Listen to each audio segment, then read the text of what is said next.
So, Dr. Harper, really you have taught me many new things. Again, this is Telea trifoliata from family Rutaceae. Yes. Anna? Yeah. So, popular name is wafer ash. Wafer ash. My God, great. Little Wafer. fruit. So, Yeah. this is for the first time I could see here. And then you talked about this green ash, Green. which is most probably Fraxinus pennsylvanica. Pennsylvanica? I think so, yeah. Yeah. So, this should be Veronicastrum? No. No. This is, oh, now you put me on the spot. It's white vervain. Vervain? White vervain. Okay. Yeah. Verbena. Yep. So this is Symphotrichum, no doubt. Yeah, this is a different, I think this might be swamp aster? I'm not sure. But anyway, this is an aster. Aster. And this is all goldenrod. Yeah, and then back there you see the swamp milkweed. Oh, that is Epilobium. No, swamp milkweed. It's Asclepias. Okay. Asclepias. Yeah, but I'm trying to remember the species now. Asclepias Incarnata. incornata. Mane orange yellow flowers. Maybe. It has pink flowers. Incornata, Pink purplish flowers. Pink flowers. So this is also that wafer ash. Yep. Huh? Yep. And this one is, I think, Syriaca. Asclepias syriaca. Yep. So this one is That's Alnus. Alnus, I think, glutinosa. Glutinosa, yes. This is Alnus glutinosa, but most important plant which you showed me behind the bridge, that was Sassafras albidum, which I also could see in this Indiana Dunes National Park. You found it. Really leaf variation, shape, because they are trilobed also sometimes. Yeah.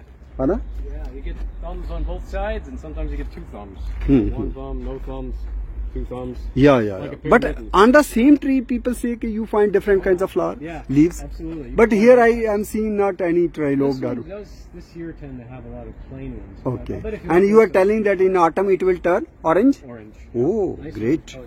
A lot of times the orange and green will mix. So Okay. It's actually really pretty. Okay.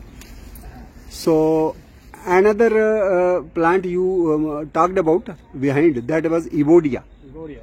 Yeah. And here you mentioned segregated two species. One having muscle-like wood, so muscle wood. This is also hornbeam. Oh, have you put the name also? Yeah. Yeah. Carpinus caroliniana. It's blue beech. Blue beech, musclewood, same thing. Okay, and wood is really like human muscles. You see, this is unique hornbeam, Carpinus. But in the vicinity we have another Carpinus caroliniana. So bark will tell us which species it is. And you see the hanging hop-like fruits. And this will turn yellow. Which color in autumn? Yeah, yellow, Brown. orange, but mostly yellow. Okay. So this is North Birthday Nature Museum, and shrubbery is quite fascinating. New species I could identify with the help of Mr. Harper. So this was Cornus sericea, red osier. Stems are typically purplish red. Leaves are quite smooth. Upper surface is green and under surface is grayish glaucous. And stem is quite fascinating, decorative. Fruits are white. This is serviceberry, Avalanche arborea. And here you have the Cape leadbird, but this is not plumbago.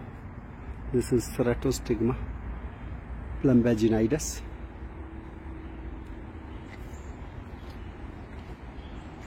So this is butterfly house, and the tree before me is eastern redwood, Sarsis canadensis with fruits and pods. The creeper of Parthenosis quinquifolia. This is Shaejacairium scoparium, little blue stem, Ross. There is a Direvilla, also. And there is the beauty of goldenrods.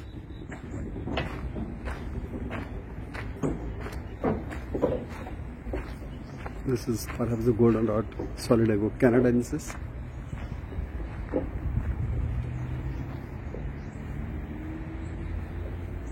Sid Harper, manager of horticulture in Piggy Notebird Nature Museum of Chicago Academy of Sciences, has taught me this particular bush, which I located even in Indiana Dune National Park, as Telea trifoliata, popularly known as wafer ash, although it is not ash. It is member of Rutaceae. Leaves have some kind of glandular appearance. If I show you a glaucous green undersurface, but on upper surface you are able to see some kind of glandular, and leaves are looking like Varuna, that is Cretiva adamsoni, although this is not Varuna, but leaves are looking like Cretiva. And this is Telea, P is silent, Telea trifoliata. And here is this ash, leaves are opposite and leaflets are almost stalkless. And this is the pond area, and here in this pond area, beside this pond, you see the flowering goldenrod Solidago canadensis. This is boneset, that is Eupatorium serotinum.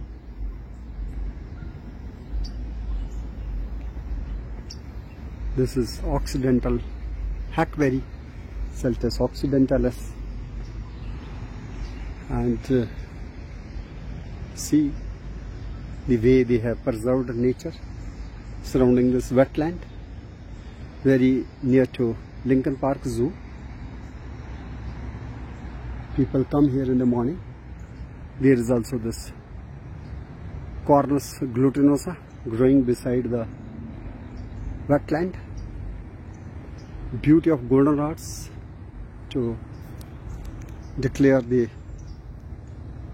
spring season is not far away, very near, and you can see lot of honeybees busy in collecting bee forage, pollen from this bush.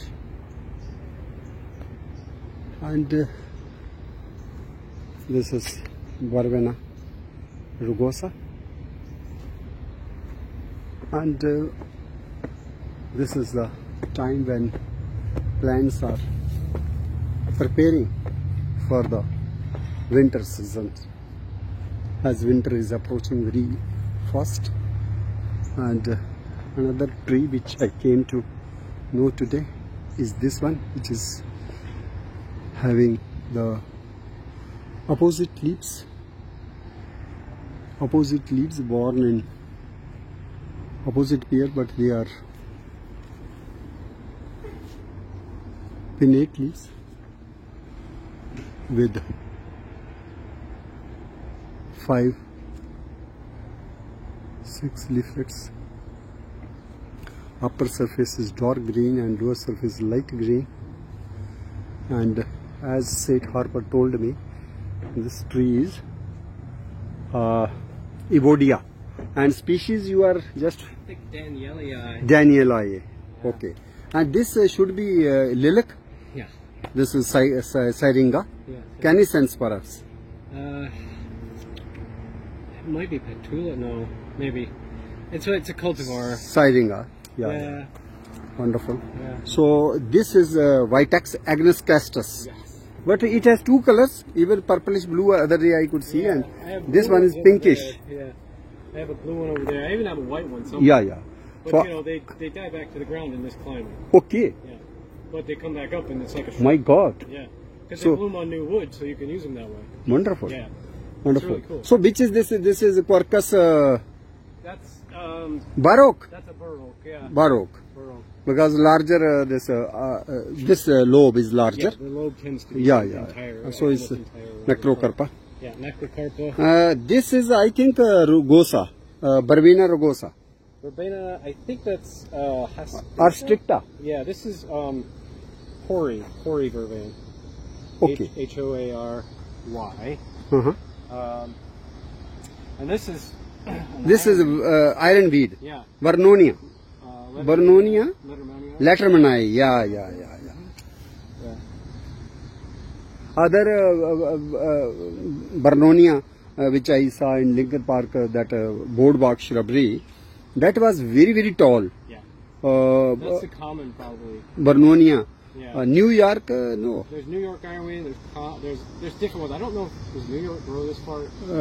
Vernonia Nobe boracensis. Nobe It boracensis. might Yes. be that one. It might be a different. So I should call it a Symphophyotrichum? Okay, this is. Pilosa? No. No, this. Wait, what? This is not like. Okay. I thought I planted sky blue aster. I Okay. think that's sky blue aster. This one? Yeah. Okay. Sky blue aster. Sky blue aster. Wonderful. Yeah. So I really enjoyed your company. So you are still here? You are going? Yeah, I gotta get my stuff put away and go pick up my kids from school. So I look forward for another yeah, meet. send me an email. Sure. I will do. What was your I am really. My name was O.P. Sharma. OP Sharma. O.P. OP. Okay. Yeah. Great. Om I will Prakash look forward Sharma. to your email. Yeah. Definitely your email is with me. So I will be in touch. Awesome. Wonderful day. Have a good day. I have learned many things from you. Awesome. Seth Harper. Thank you. Thank you very much. This is New England aster, that is Symphophyotrichum novae. And this is quaking aspen. This is Populus tremulitis. And this is the beauty of Solidago. This Solidago is almifolia because it has elm-like leaves. So this is Solidago almifolia or almifolius, and this is Rudbeckia subtomentosa. So here in this shrubbery, main purpose is to attract butterflies. So people can come around and see these various kinds of winged beauties. For example, you have ageratum here, and on this you see the butterfly, which is a hesperid butterfly. Wings are spotted.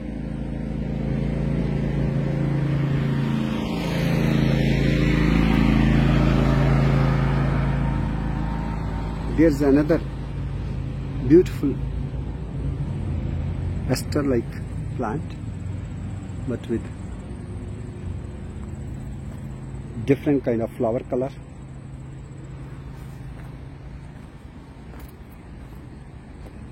This is another Solidago rugosa fireworks, and in this shrubbery you have the Russian sage. This is salvia, and even on this salvia stem you can see the grasshopper.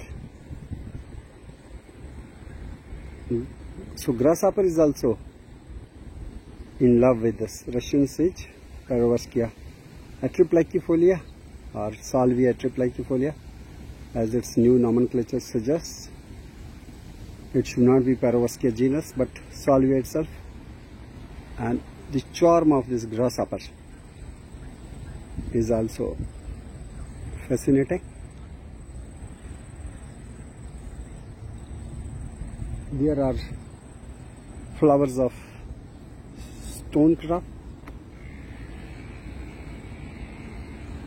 and this sedum with beautiful flower clusters alluring honeybees.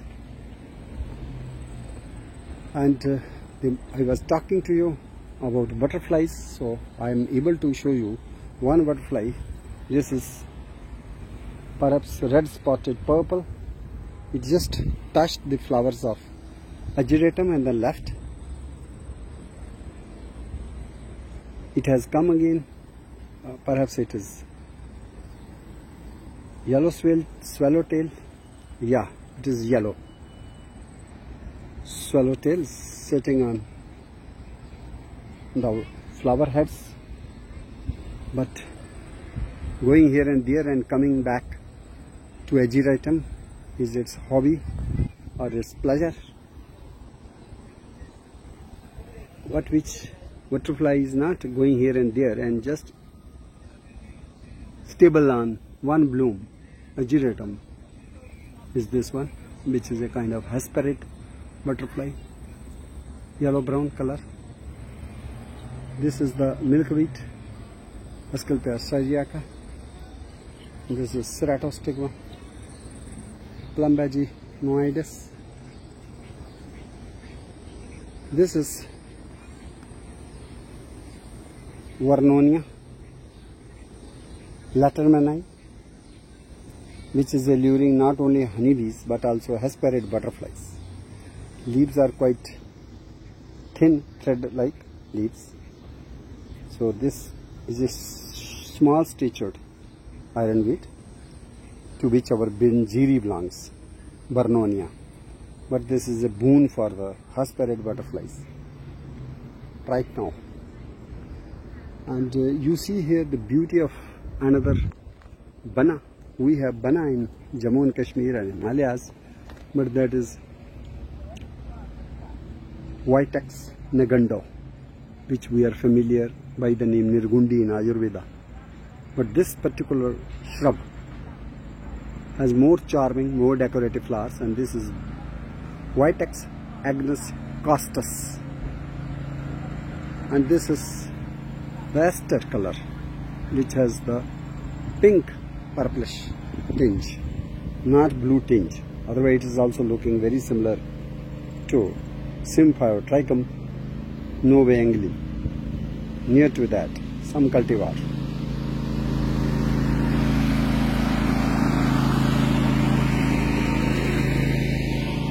Apart from these bushes, I have another bush to show you. This is Chiropteris clandonensis, and this is a again beautiful blue flowering bush here. In the second week of September, honeybees are alluring. They have charm and bee forage in the blossoms, blue blossoms. Stamens are coming out. Stamens are much exerted, longer than corolla tube, and leaves are opposite. Leaves are grayish green, ovate, lanceolate. This bush is flowering in mid-September, when some leaves I have started showing colors of autumn, but flowering is quite charming, and it lasts longer than 2 months. Almost 1 month back I spotted this bush here, and it is still blooming, although the intensity of flowers has declined a little bit. This is Calamintha clinopodium, another aromatic bush which is also luring the butterflies. And now butterfly has come here on Chiropteris clandonensis. But it came and it left. This is Spirus ripi, I think. Small cabbage white, which has now perched on ester, and again it has left for another flower. And the beautiful bush which I saw in flowering in the month of March is this one. It was flowering in May, but now it is without flowers. And this is Zabelia Tyhonii. Earlier it is called as its nomenclature, its botanical name was Abelia mosanensis, which I noticed in Lincoln Park Zoo, but this is also growing in the shrubbery of Northwood Nature Museum.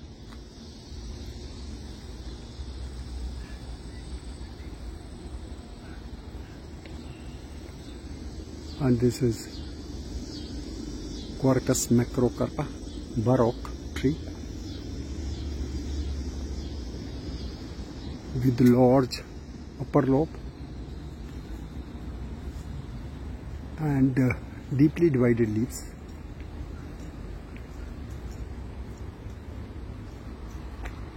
Here I have come across 7 suns flower, Heptacodium, Macadioides.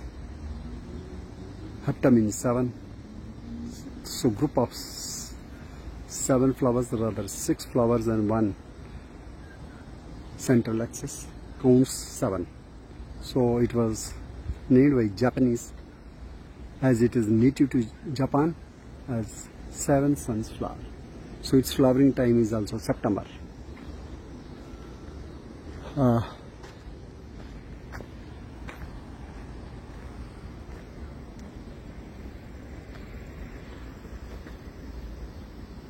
Kinesia purpureum.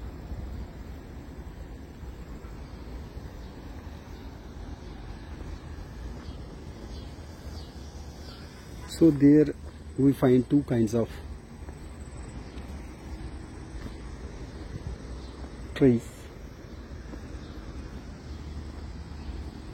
One are broad-leaved trees like oaks, maples, walnuts, mulberries, eastern redbud, honey locust, Gladitsia triacanthus, and other group of trees is where we find needle-like leaves, conifers.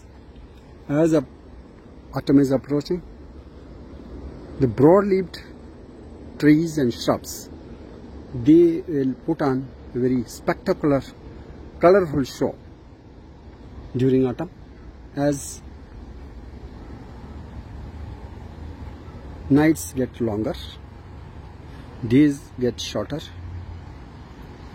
and with the change of daylight and night time, they will change color, as no more photosynthesis is required, and whatever the tree has synthesized by via photosynthesis need to be conserved to tide over the harsh winter, and once winter is over, that reserve, food reserve, sugars will be required for new sprouts and new flowers.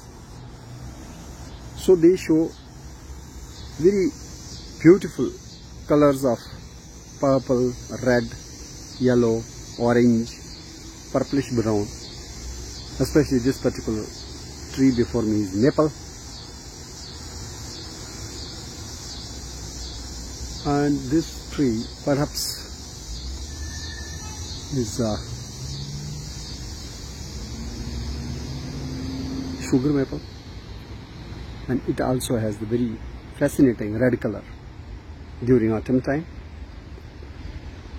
This is Gladitsia triacanthus, and this tree will have the golden look during autumn. But in case of conifers like pines, the cedars and other trees which are called so-called gymnosperms or conifers, they will remain with leaves, because those leaves are needle-like leaves, have the resilience to tide over the harsh winters, as the needle is cylindrical and its inside composition is such that nothing freezes even during freezing winter, whereas the broad leaves of angiosperms, they have watery inside, cellular contents are watery, which get frozen. So this kind of liability of the leaves in case of broad leaf species need to be shed for the winter time. So we see more colors coming from unmasking of carotenoids. For example, when the autumn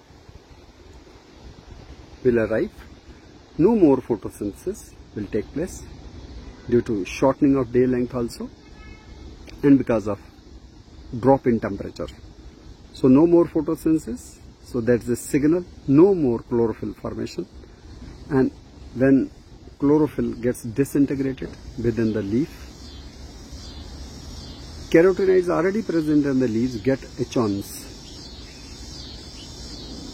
to display their yellow colors or orange yellow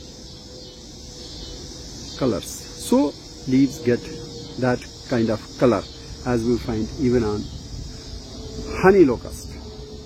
But this autumn time is also a time when new pigments are also synthesized from the remaining sugars. The sugars which are left in the leaf lamina, they are sometimes synthesized into different kinds of fascinating colors, that is anthocyanins. So presence of anthocyanins is also displayed in the form of colorful tints of fall. And this autumn season has lot of bird activity, because there are many fruits which get ripened all around, and all those fruit berries allure birds, songbirds, the finches. So this unique Evodia plant, I had a look only today because of the help of manager horticulture, who told me this tree is Evodia Danieli, perhaps species need to be checked up. And nearby this tree, which I found in Indiana Dunes National Park Wilderness, is Sassafras alvedum. It has lot of variability in leaf shapes. Leaves are broad, ovate, egg shaped.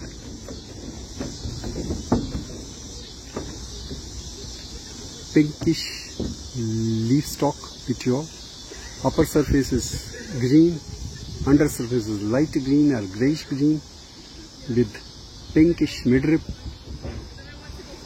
And I will just pluck one leaf and try to smell it, as Seth Harper told me it has some kind of aroma. Yes, now I crushed one leaf and I smelled it. Yes, it has some kind of aroma. So this is unique plant from North America, known as Sassafras alvedum, with fissured bark, zigzag branches, crooked trunk, and this foliage will turn fascinating red orange after a month in the mid-autumn season. And nearby on this Sassafras alvedum, you have this creeper, Parthenosis quinquifolia. Its leaves will also turn orange red.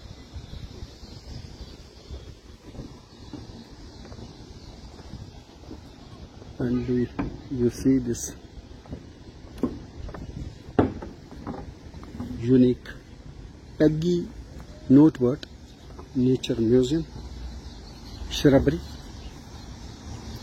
And you see this one is, I perhaps thought bone set. This is not bone set. This is Ageratina, snake root. Ageratina altissima. So it need to not to be confused with similar looking bone set. Bone set is Eupatorium serotinum. Another bone set is Eupatorium altissimum. but this one is in another genus, Ageratina. Ageratina altissima, commonly called as snake root. So I was talking to you about conifers.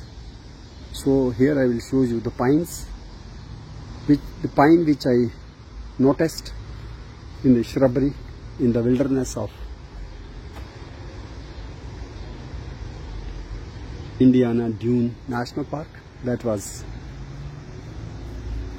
Pinus banksiana, named after English botanist Joseph Banks. There are 2 needles per fascicle and they are shorter length, and cone is also hardly 4-5 centimeter long, cone shaped, and they exhibit the serotonin, that is they wait for the fire to open the cones. But here I have come across another pine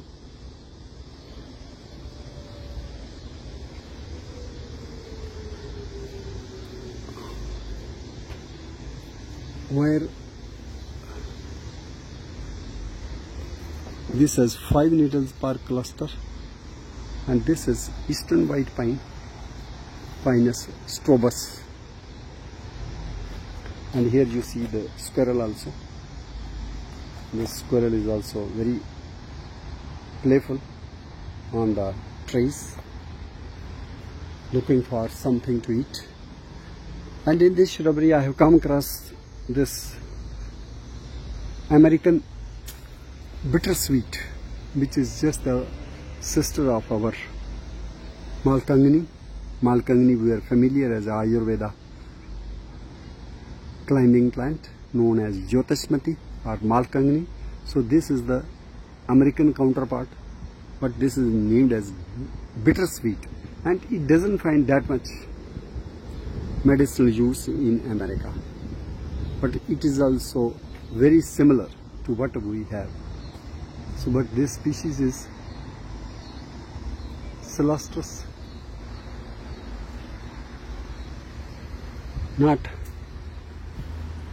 paniculata, but Celastrus perhaps americana. And these pines will not lose their needles during autumn, and they will not be colorful because they have that kind of chemistry, cellular composition, that they will not be affected by the freezing temperature, whereas the broadleaf species will have to shed the leaves, and before shedding they will have to put up different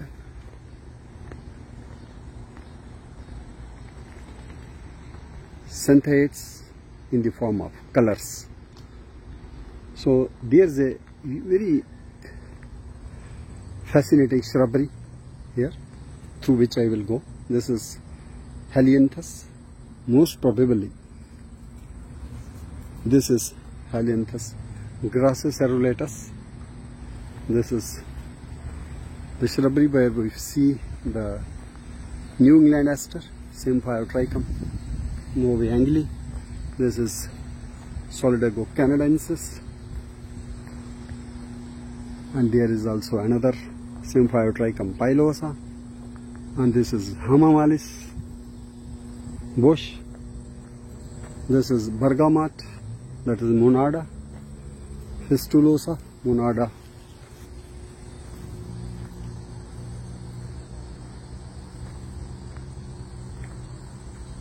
have many species in prairie vegetation, and as you progress through this trail you find plenty of this very tall sunflower which has very rough stems and leaves are showing some kind of teeth. So this is a saw-toothed, rough-stemmed sunflower, which is known as saw-toothed sunflower.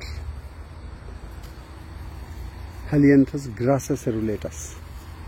This one, which has smaller floral capitulum as compared to similar looking Helianthus maximiliani, which I spotted in boardwalk shrubbery in the Lincoln Park Zoo boardwalk area. So here I have come across again this huge tall Baroque Quercus macrocarpa, and you are listening to the melodies of cicadas. Cicada is perhaps of the genus Tibicen, and this nature trail